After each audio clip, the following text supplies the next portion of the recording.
자, 오늘 성경 사도행전 12장입니다.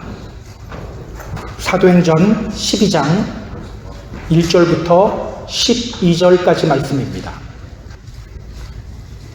자, 사도행전 12장 1절부터 12절 우리가 한 목소리를 읽습니다. 그때 헤롯 왕이 손을 들어 교회 중에서 몇 사람을 해하려 하여 요한의 형제 야고보를 칼로 죽이니 유대인들이 이 일을 기뻐하는 것을 보고 베드로도 잡으려 할세 때는 무교절 기간이라 잡음에 옥에 가두어 군인 몇식인 내 패에 맡겨 지키고 6월절 후에 백성 앞에 끌어내고자 하더라. 이에 베드로는 옥에 갇혔고 교회는 그를 위하여 간절히 하나님께 기도하더라.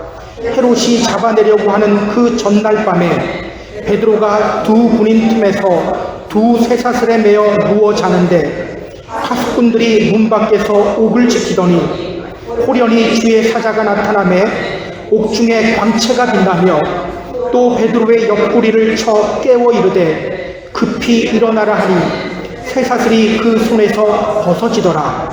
천사가 이르되 띠를 띠고 신을 신으라 하거늘 베드로가 그대로 하니 천사가 또 이르되 겉옷을 입고 따라오라 한대 베드로가 나와서 따라갈새 천사가 하는 것이 생시인 줄 알지 못하고 환상을 보는가 하니라. 이에 첫째와 둘째 파수를 지나 시내로 통한 새 문에 이르니 문이 저절로 열리는지라. 나와서 한 거리를 지나매 천사가 이에 베드로가 정신이 들어 이르되 내가 이제야 참으로 주께서 그의 천사를 보내어 나를 헤롯의 손과 유대 백성의 모든 기대에서 벗어나게 하신 줄 알겠노라 하여 깨닫고 마가라 하는 요한의 어머니 마리아의 집에 가니 여러 사람이 거기 모여 기도하고 있더라. 아멘. 자, 지난 주일 우리는요 안디옥 교회의 모습을 함께 살펴봤습니다. 성경은 말하죠. 제자들이 안디옥에서 비로소 그리스도인이라 일컬음을 받게 되었더라. 제자들이 안디옥에서 비로소 그리스도인이라 일컬음을 받게 되었다. 세상 사람들이 안디옥 교회의 성도들을 보면서 이렇게 부르기 시작했어요. 그리스도인들, 그리스도에 속한 사람들, 그리스도를 따르는 사람들. 이전까지만 해도요 세상 사람들 눈에는 유대인들과 예수 믿는 사람들이 구분이 안 됐어요. 세상 사람들 눈에는요 유대인이나 예수 믿는 사람이나 다 그 사람이 그 사람이었어요. 그런데 안디옥 교회의 성도들을 보며 드디어 그리스도인이 구별되기 시작했던 거예요. 그들은요 영혼을 사랑하시는 주님의 마음을 품었습니다. 그 마음을 품고 헬라인들에게도 복음을 전했어요. 또 그들은요 주님께 붙어있는 사람들이었어요.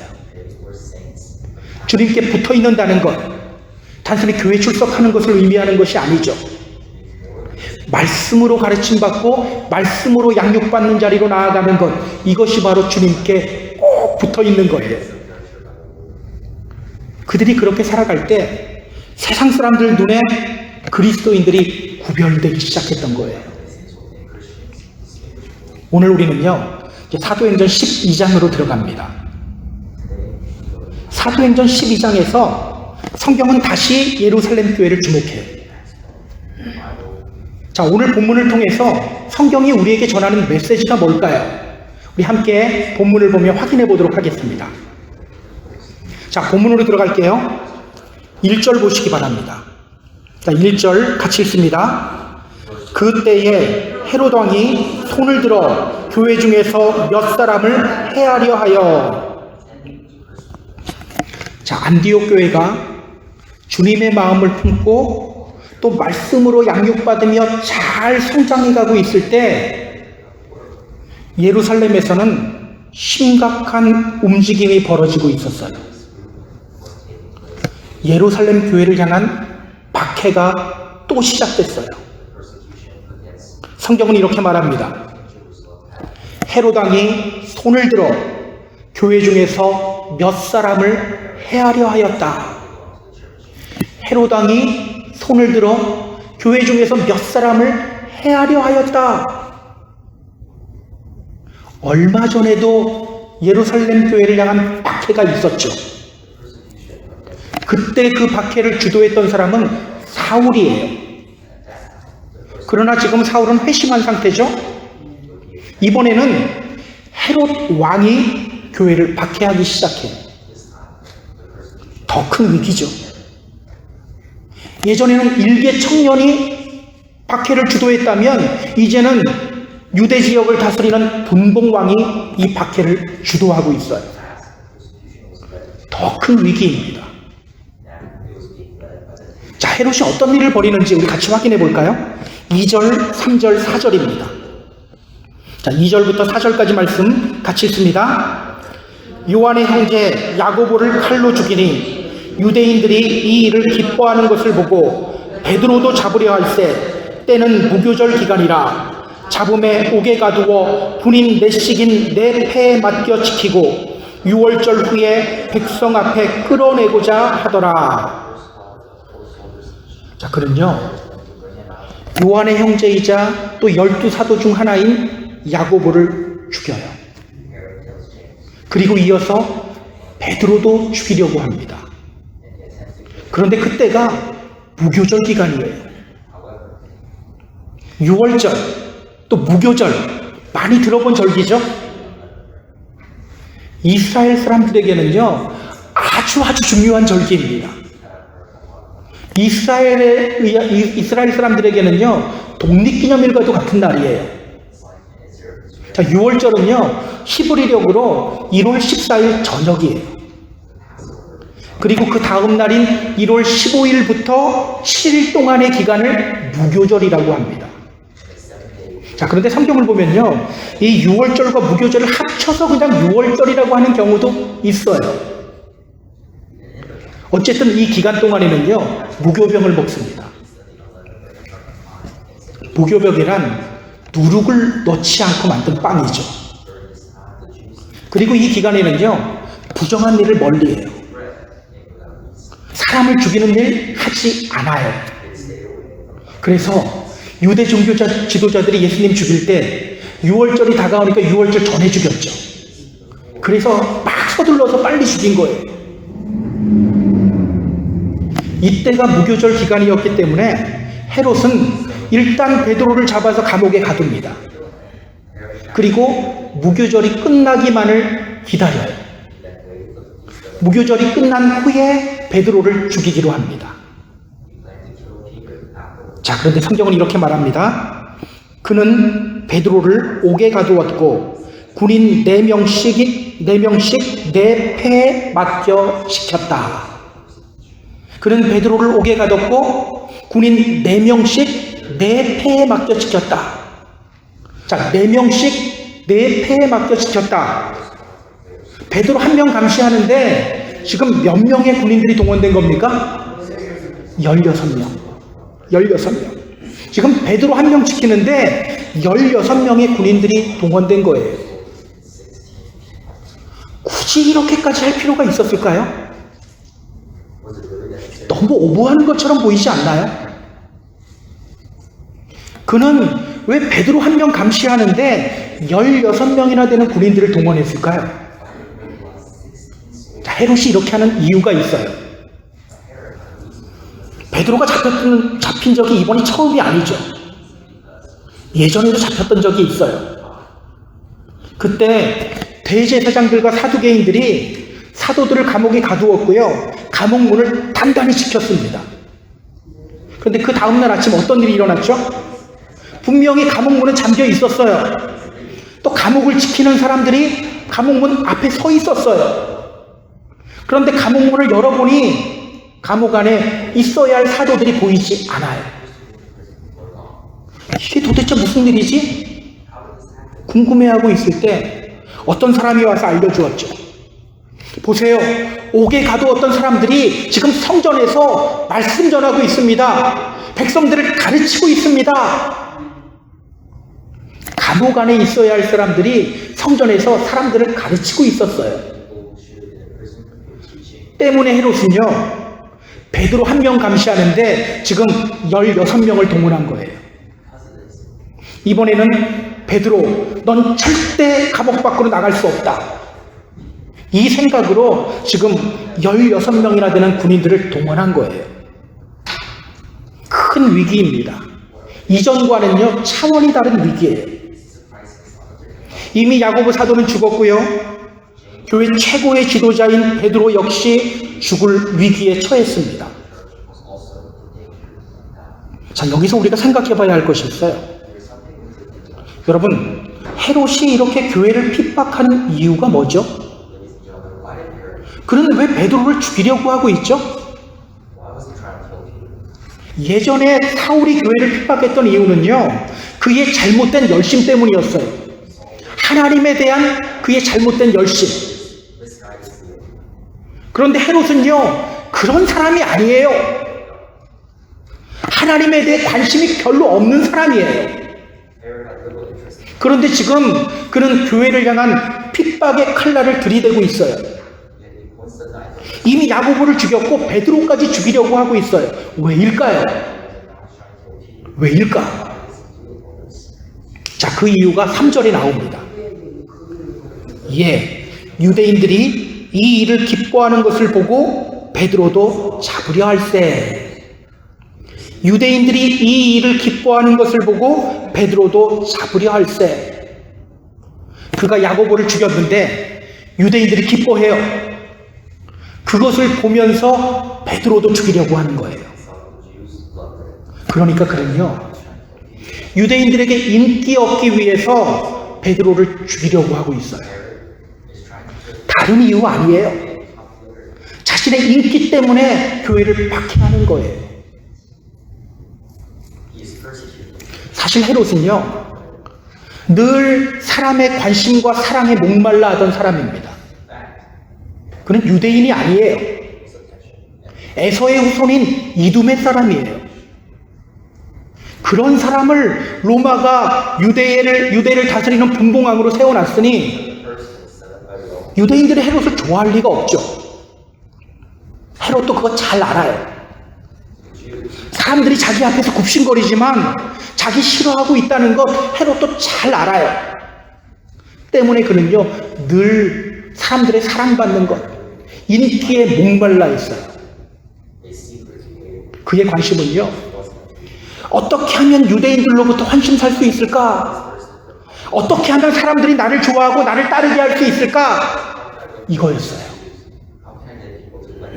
그래서 그는 예루살렘 성전도 건축했던 겁니다. 하나님께 예배하기 위해서 예루살렘 성전 건축했던 게 아니에요. 유대인들의 환심 사기 위해서 예루살렘 성전을 건축했던 겁니다. 그런데 그가 예루살렘 교회의 지도자 중에 하나인 야고보 사도를 죽였을 때 유대인들이 기뻐해요. 그것을 보며 생각한 거예요. 이러니까 유대인들이 기뻐하네? 그리고 결심한 거예요. 그러면 예루살렘 교회의 최고 지도자인 베드로도 죽여야겠다. 그러면 얼마나 좋아할까? 결국 그가 교회를 박해하는 이유는요, 사람들 눈치 봤기 때문이에요. 사람들 비유 맞추기 위함이에요. 여러분, 이런 헤롯이 어떻게 보입니까? 불쌍해 보여요. 너무너무 불쌍해 보여요. 그는요, 유대의 분봉왕으로서 남들보다 호화로운 삶을 살아가고 있는 사람입니다. 그러나 평생 남의 눈치 보며 살아오고 있는 사람이에요. 평생 로마 황제 눈치 보고 또 유대인들의 눈치 보며 산 사람이에요. 그의 인생은요, 간단하게 말하면 남 눈치 보는 인생이었어요. 다른 사람 눈치 보는 인생. 얼마나 불쌍한 인생입니까? 모드르안이라는 심리학자가 있어요. 그녀는요, 심리학 카페를 운영하면서 18년 동안 5만 명의 사람들을 상담했어요. 그리고 그것을 토대로 책을 썼습니다. 그 책 제목이 파리의 심리학 카페입니다. 그 책에서 그녀가 이렇게 말해요. 우리가 남의 눈치 안 보고 남에게 갖는 관심 반만 줄여도 우리의 삶은 한결 편안해질 것이다. 저는 이 말을 읽는데 너무너무 동의가 되더라고요. 우리가 남의 눈치 안 보고 남에게 갖는 관심 그거 반만 줄여도 우리의 삶은 훨씬 편안해질 거래요. 헤롯의 삶은요, 평생 남의 눈치 봤어요. 권력을 가지고 있지만 남의 눈치 보며 평안한 삶을 누리지 못하는 삶이었어요. 자, 사실 이렇게 살아가는 분들이 많이 있습니다. 다른 사람들 눈치 보며 살아가는 사람들이 너무나도 많아요. 다른 사람들 눈빛, 표정, 말투 이런 것에 너무 많은 관심을 쏟는 사람들이 많아요.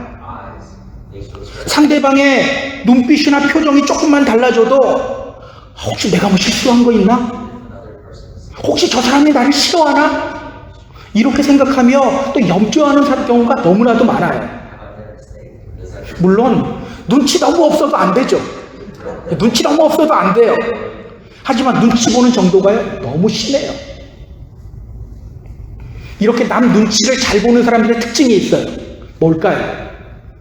소설을 잘 써요. 정말 소설 잘 써요. 예를 들어 볼까요?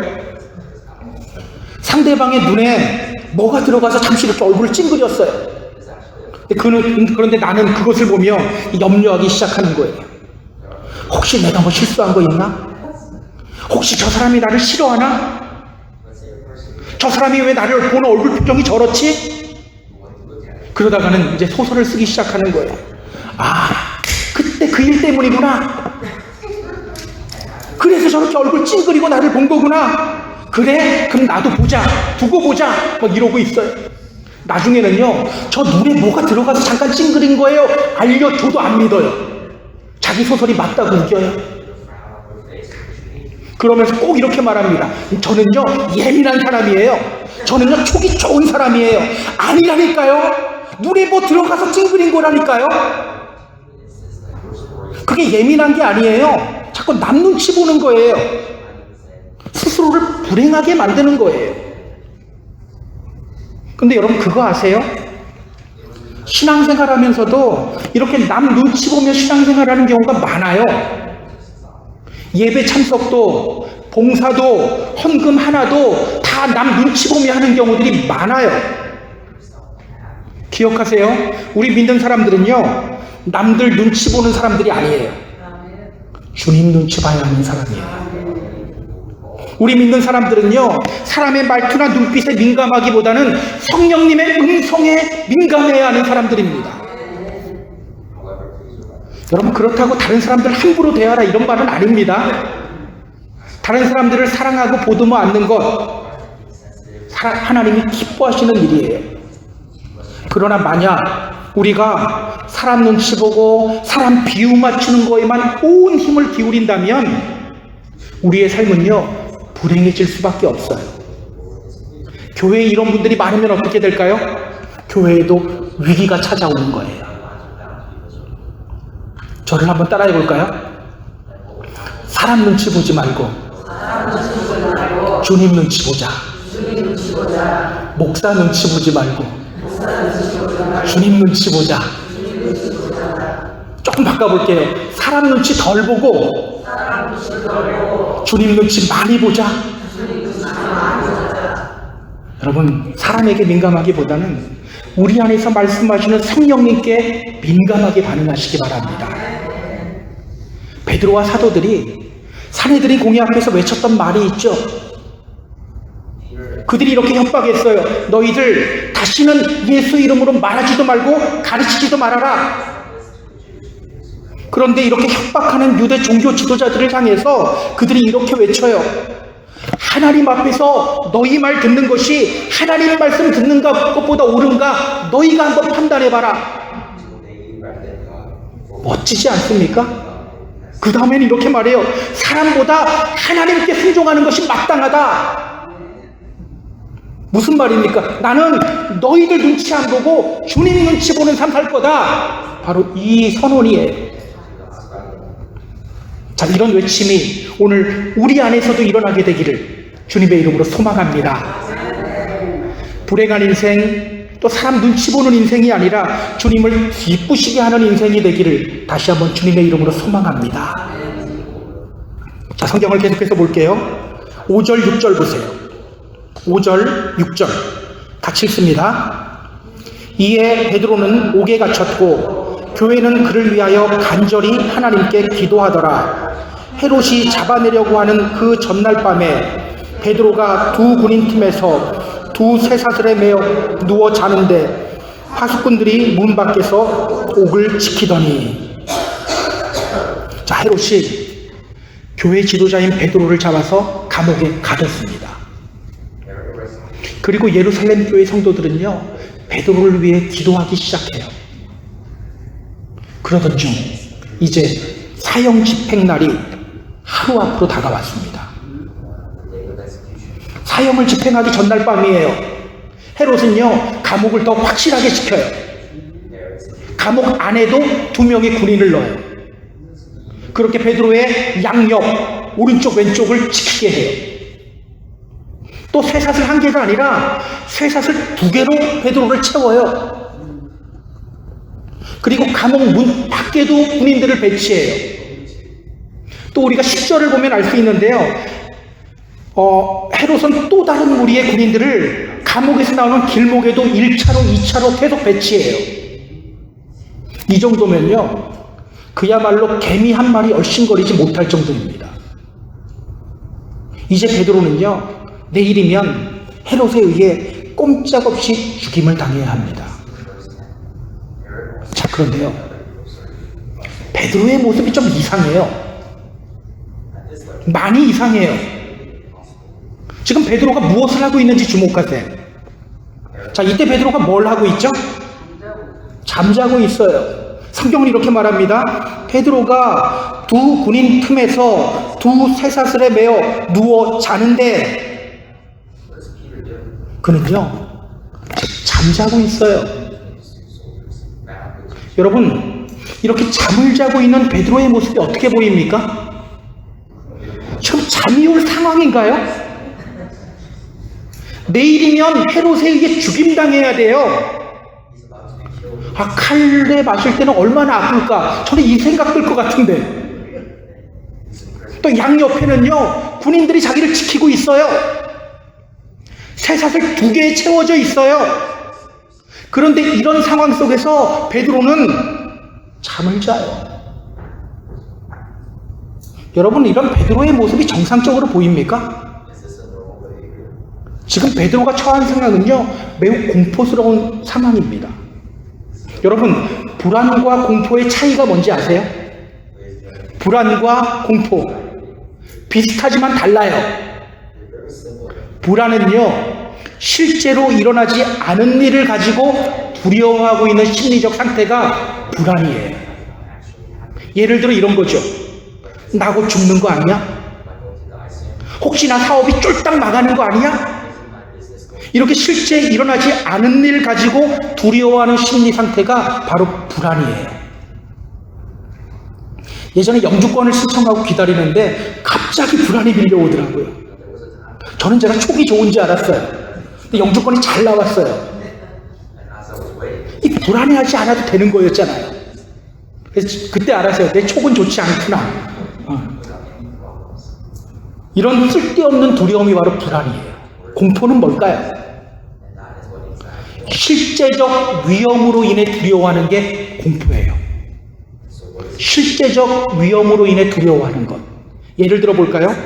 자, 얼마 전 한국에서 칼부림 사건이 있었더라고요. 자, 여러분이 길을 가고 있는데 한 사람이 칼을 들고 막 칼부림을 하다가 나를 향해 막 뛰어오고 있어요. 그때 어떤 마음이 듭니까? 공포, 두려운 마음이 들죠. 이게 바로 공포예요. 위험의 실제가 분명한 것, 이게 바로 공포예요. 자, 지금 베드로가 처한 상황이 어떤 상황이죠? 지금 이 상황은요, 위험이 실제로 눈앞에 있는 상황입니다. 헤롯이 이미 야고보를 죽였어요. 그리고 그 다음 타겟으로 자신을 죽이려고 하고 있는 상황이에요.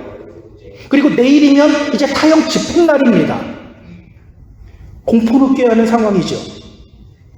그런데 그는요, 잠을 자고 있어요. 혹시 자는 척한 걸까요? 눈 감고 있었던 걸까요? 그렇지 않아요. 여기에 나오는 잠자다 이 단어가요, 코이마오라는 단어인데요. 이 단어는 편안하게 자고 있는 상태를 의미하는 단어예요. 그러니까 지금 베드로는요, 세상 편하게 자고 있는 거예요. 편안하게 깊은 잠에 들어있는 상태라는 거예요. 다음 절을 보면요, 주의 사자가 감옥 안에 나타났는데도 베드로는 몰라요. 그냥 자요. 보통 방 안에 누가 들어오면 깨잖아요. 그래도 그는 자요. 그때 주의 사자가 그의 옆구리를 쳐서 깨웁니다. 어떻게 쳤을까요? 베드로 일어나, 요 정도였을까요? 제가 궁금해서 한번 이 단어를 찾아봤어요. 여기나 사용된 단어가 파타소라는 단어거든요. 이게 살짝 건드리는 게 아니라 진짜 세게 때리는 것을 의미하는 단어예요. 그렇게 세게 쳐서 깨워야 할 정도로 그는 지금 깊은 잠에 빠져 있는 거예요. 궁금하지 않습니까? 그는 어떻게 이렇게 세상 편하게 잠자고 있을 수 있었을까요? 지금 불안해야 하는 상황이잖아요. 우울해야 하는 상황이잖아요. 분노해야 하는 상황이잖아요. 그런데 그는 세상 편하게 잠자고 있어요. 그는 어떻게 이렇게 세상 편하게 자고 있을 수 있었을까요? 마음의 평화가 없고 불안이나 우울감을 느끼는 사람들의 특징이 있어요. 뭔지 궁금하시죠?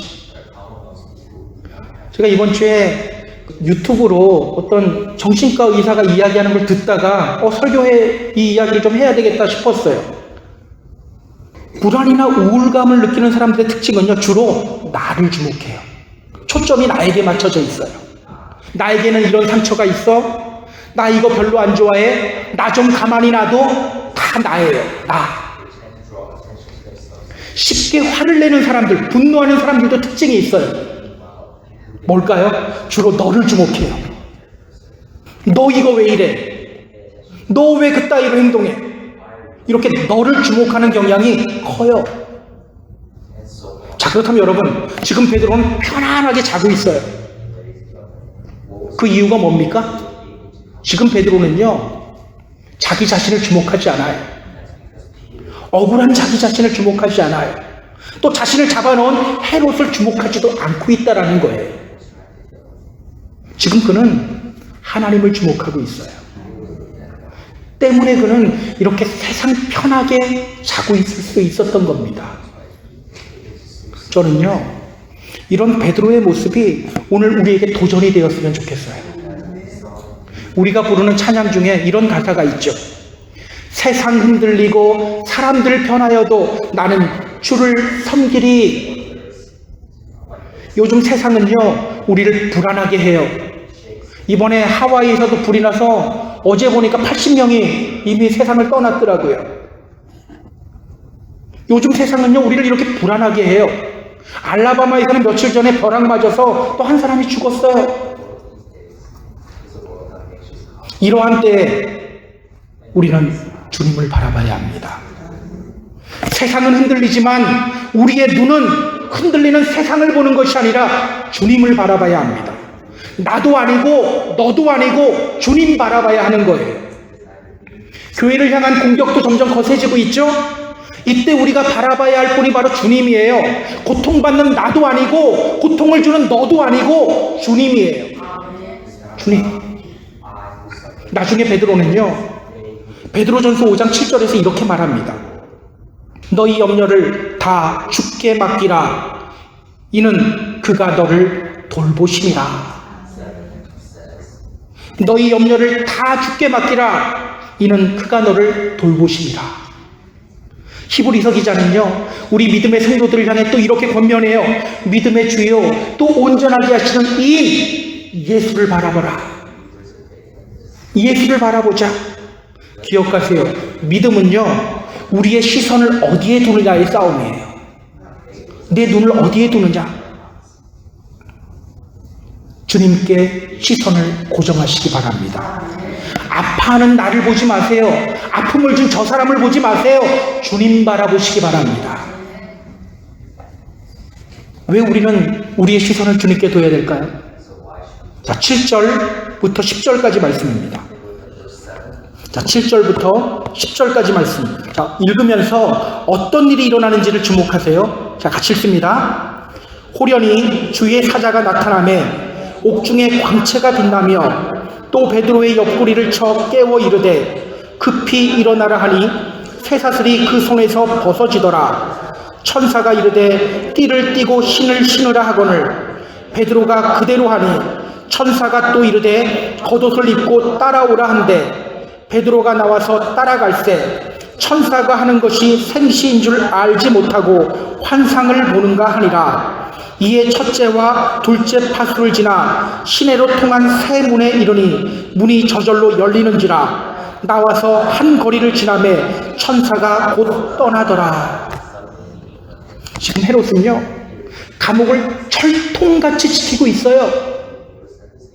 아마도 헤롯은요, 이렇게 생각했을 거예요. 이 정도면 개미 한 마리 얼씬거리지 못한다. 절대로 예전처럼 베드로 너 나갈 수 없을 것이다. 그런데 어떻게 됩니까? 주의 사자가 나타나서 베드로를 깨워요. 그를 묶고 있는 쇠사슬을 풀어버려요. 그리고 베드로를 감옥 밖으로 이끌어요. 베드로는요, 마치 꿈을 꾸는 것 같이 자기도 모르게 감옥을 나오게 돼요. 자기도 모르게 죽음의 위협으로부터 벗어나게 됩니다. 기억하시기 바랍니다. 대적자들은 믿음의 가정들을 파괴하고 또 믿음의 공동체를 흩어지게 하려고 합니다. 그러나 우리 주님은요, 어떻게 하시든지 당신의 사람들을 지켜주시고 인도해 주십니다. 때문에 우리는요, 우리의 시선을 주님께 둬야 되는 거예요. 아픈 나도 아니고 아픔을 준 저 사람도 아니에요. 주님이에요. 주님께 시선을 두면요, 우리 자신이 주님의 보호하심 아래에 있다는 것을 깨닫게 돼요. 주님 날개 아래에 있다는 것을 깨닫게 돼요. 마음이 평안해지게 됩니다. 나를 흔들고 공격하는 사람들 앞에서도 마음이 편안해져요. 다시 한번 말씀드립니다. 우리의 믿음은 시선을 어디에 두느냐의 싸움입니다. 늘 주님께 시선 두고 이 믿음의 길 걸어가시는 저와 여러분 다 되기를 주님의 이름으로 소망합니다. 저에게 시선을 두면요, 목사에게 시선을 두면요, 실망해요. 사람에게 시선을 두면요, 실망해요. 주님께 둬야 돼요.